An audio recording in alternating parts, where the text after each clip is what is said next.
फागुन के महीना रे फागुन के महीना, फागुन के महीना रे फागुन के महीना, रंगे में रंगाए गेले रे,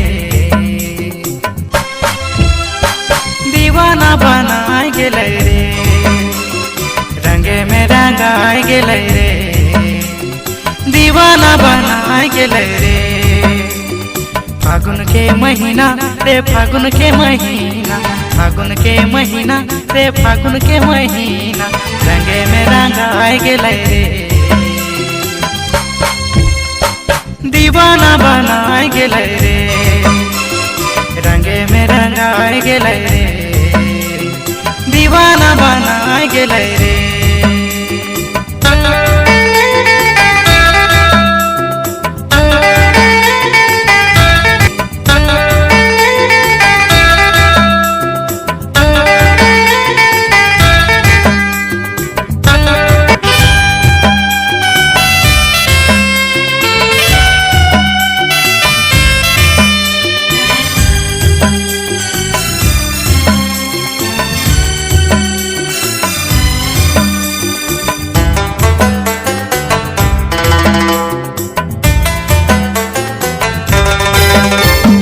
गोरी संगे नैना चार भय गेले,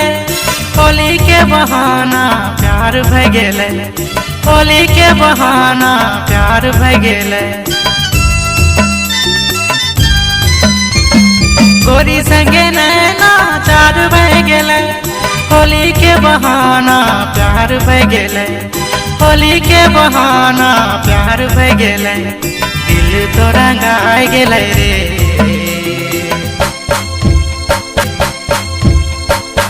दीवाना बनाए गेले रे,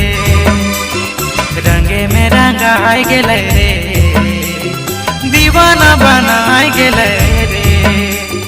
फागुन के महीना रे फागुन के महीना, फागुन के महीना रे फागुन के महीना, रंगे में रंगाए गेले रे, दीवाना बनाए गेले रे, रंगे में रंगाए गेले रे, दीवाना बनाए गेले रे।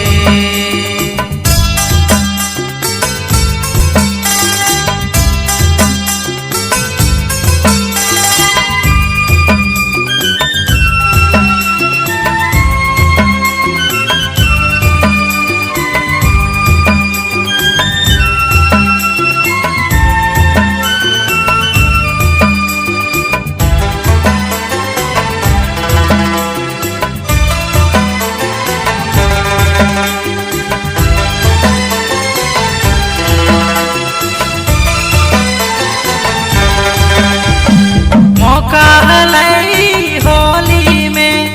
रंग भर देली चोली में, रंग भर गेल जीवन में, भरल उमंग मोरा तन मन में, भरल उमंग मोरा तन मन में, प्रेम रंग लगाए दिले रे, दीवाना बनाए गेले रे, गोरी तोला जाए गेले रे, दीवाना बनाए गेले रे। फागुन के महीना रे फागुन के महीना, फागुन के महीना रे फागुन के महीना, रंगे में रंगाए गेले रे, दीवाना बनाए गेले रे, रंगे में रंगाए गेले रे,